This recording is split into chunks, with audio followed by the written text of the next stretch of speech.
berdoa dipimpin oleh ketua kelas. Sebelum kita belajar, ada baiknya kita berdoa. Berdoa dimulai.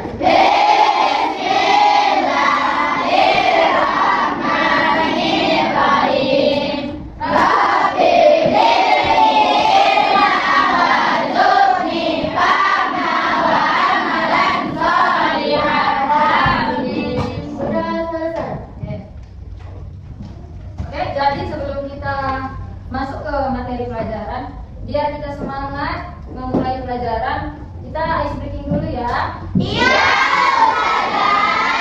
Ingat kan? Mari, Ustazah. Mana semangatmu? Ini semangatku. Mana semangatmu? Ini semangatku. Semangat satu, semangat dua, semangat tiga. Mana semangatmu? Ini semangatku. Mana semangatmu? Ini semangatku. Semangat satu, semangat dua, semangat tiga.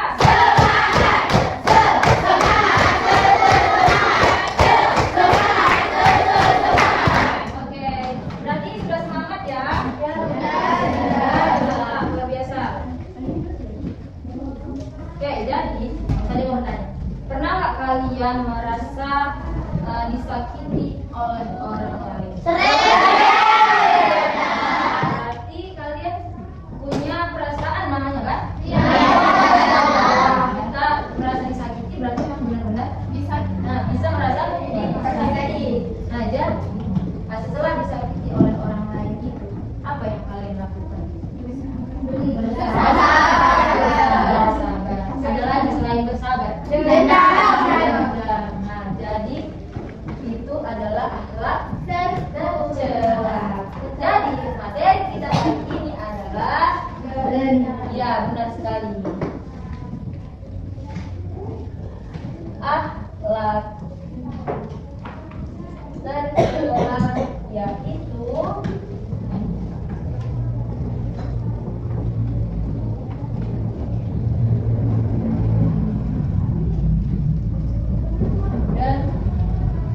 dendam. Apa nak? Dendam. Oke, Ustazah kasih penjelasan sedikit atau definisi tentang dendam. Dendam adalah keinginan atau firasat-perasaan kita untuk membalas sakit hati kepada orang lain. Islam mengajarkan kita untuk memaafkan, bukan untuk membalas Dendam. Jadi dendam ini tidak boleh diamalkan. Makanya kita pelajari hari ini akhlak tercela yaitu dendam.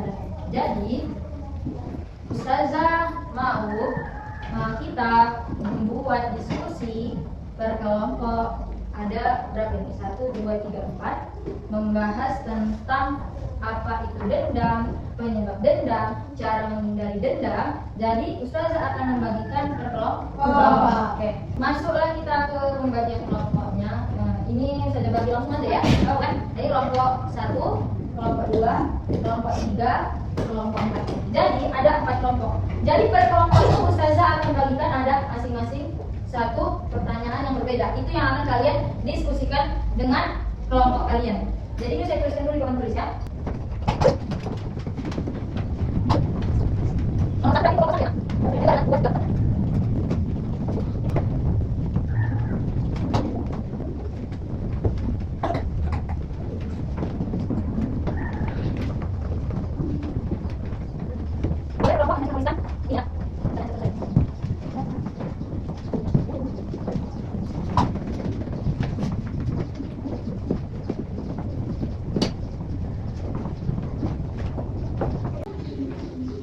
Oke, setelah Ustazah menulis yang di papan tulis, ada berapa pertanyaan?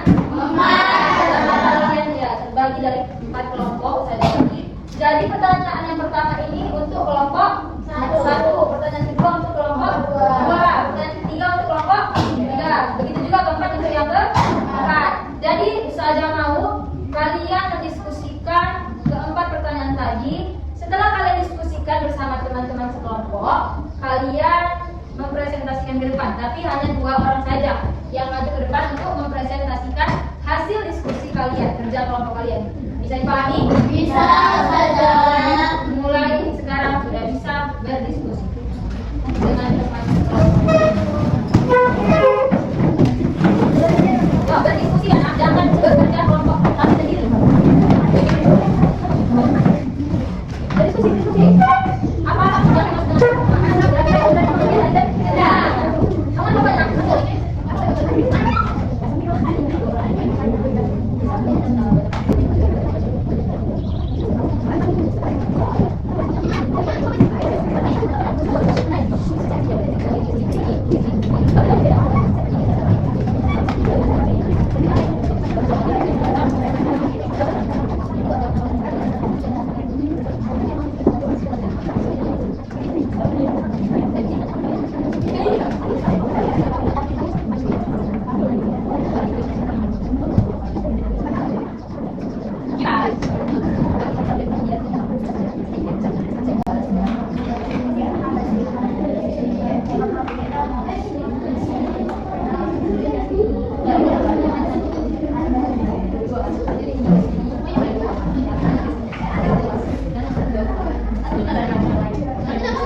Oke, sudah selesai berdiskusi? Sudah saja.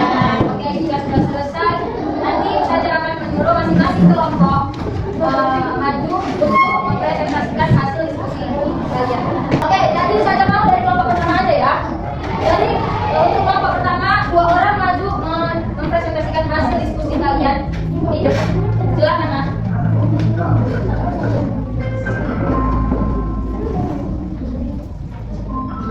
Assalamualaikum warahmatullahi wabarakatuh.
jangan sampai Dendam. atau membalas. Ya, tentang untuk kelompok. Oke, pertanyaan dari kelompok 4 juga bagus ya. Terima kasih kepada kelompok 4. Oke, lanjut. Masuk kita ke kelompok 2. Pertanyaannya, apa saja penyebab seseorang memiliki sifat dendam? Jadi, 2 orang dari kelompok 2 maju untuk mempresentasikan hasil diskusi. Silakan maju.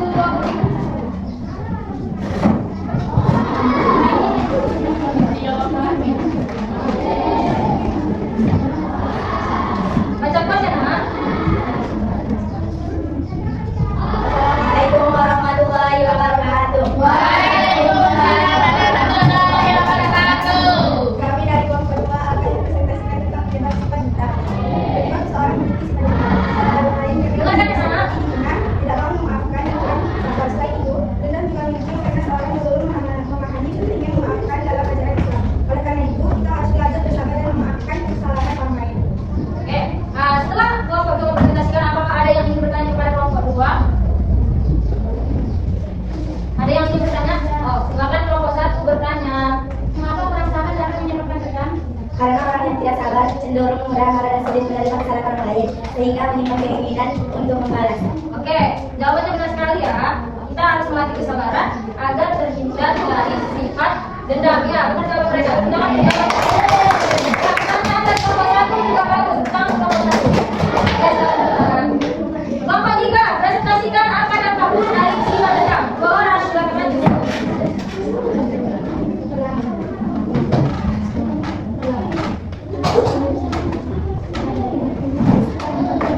Assalamualaikum warahmatullahi wabarakatuh. Waalaikumsalam warahmatullahi wabarakatuh. Kami dari kelompok ingin mempresentasikan tentang dampak buruk adalah hati menjadi gelisah, timbul kerusuhan, bisa terjadi menjadi pertengkaran, dan suka dendam juga bisa menjadi menghindari sifat dendam dalam hidupnya. Oke, setelah kelompok 3 mempresentasikannya, apakah ada kelompok lain yang ingin bertanya? Oke, silakan kelompok 2. Apa pertanyaannya? Mengapa dendam dapat merusak persahabatan? Silakan dijawab. Karena dendam menimbulkan kebencian dan membuat orang berbuat baik kepada temannya, sehingga hubungan pertemanan menjadi rusak. Ya, jawabannya benar. Persahabatan akan kita terjaga jika kita saling memaafkan. Ya, jawaban dari kelompok 3 benar. Tepuk tangan kelompok 3. Dan pertanyaan dari kelompok 2 juga sudah bagus ya. Ya, silakan duduk. Lanjut, kelompok 4 presentasikan bagaimana cara menghindari sifat dendam. Bagaimana?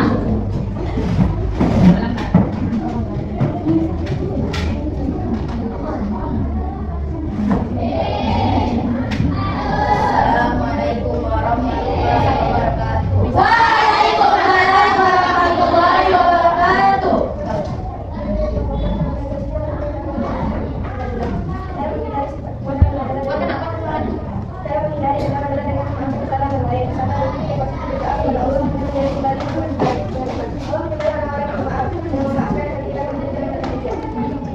Oke, setelah kelompok 1 mempresentasikan, apakah ada yang ingin bertanya dari kelompok lain? Kelompok 3 sudah. Oke, kelompok 3 silakan. Dari dendam. Oke, mengapa memaafkan dapat menghindari dari dendam? Karena dengan memaafkan kita bisa menjelaskan dari hati dan tidak lagi ingin membalas kesalahan orang lain. Ya, benar sekali. Memaafkan itu membuat kita lebih tenang dan Allah pun suka dengan orang-orang yang memaafkan. Ya, jawaban dari kelompok 4 sudah benar. Pertanyaan dari kelompok 3 juga sudah bagus. Ya, tadi di kelompok. Mas Aris kita tunggu. Oke.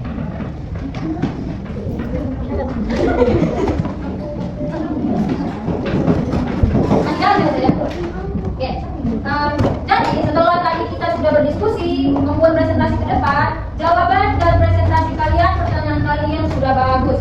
Saya merasa bahwa kalian sudah paham apa itu anti dendam kalau tercela, yaitu dendam. Jadi dari pelajaran kita hari ini kita bisa mengetahui bahwa dendam adalah alat tercela yang harus Hindari. Sifat dendam membuat hati kita tenang, damai, ya kan? Nggak ada kita takut, ya kan? Karena ada dendam tadi. Sifat dendam bisa membawa kita ke jalan yang positif, ya kan? Berpikir positif. Dan bisa membuat hati kita menghilangkan sikap dendam, bisa membuat hati kita memaafkan orang lain. Ya, jadi kedepannya jika ada yang menyakiti kita, apalagi berbicara buruk tentang kita, jangan kita balas dengan dendam. Karena balas dendam itu tidak ada gunanya. Biarlah Allah yang membalas. Oke, sampai sini ada yang mau bertanya lagi dari materi dendam? Ya. Oke, berarti sudah bisa memahami apa itu dendam. Jadi saya mau bertanya sedikit. Siapa di sini mau jadi anak yang pemaaf? Ya, yang tidak mau jadi pemaaf. Tidak mau ya karena Allah aja maha pengampun. Berarti kita yang disakiti orang juga memaafkan. Oke, jadi kita kedepannya harus memaafkan. Tidak ada dendam. Nanti kalau ada ustaz yang mengukur, nanti ustaz itu tengoklah ya. Nanti tengoklah ya ustaz itu ada dendam anak itu. Nggak boleh ya, oke? Harus dimaafkan karena kita siapa yang berbuat jahat itu kadang apalagi dari guru itu untuk kebaikan di kita. Oke. Sebelum kita menyelesaikan pelajaran kita hari ini, saya mau kembali lagi ke tempat masing-masing. Silakan kembali lagi ke tempat duduk.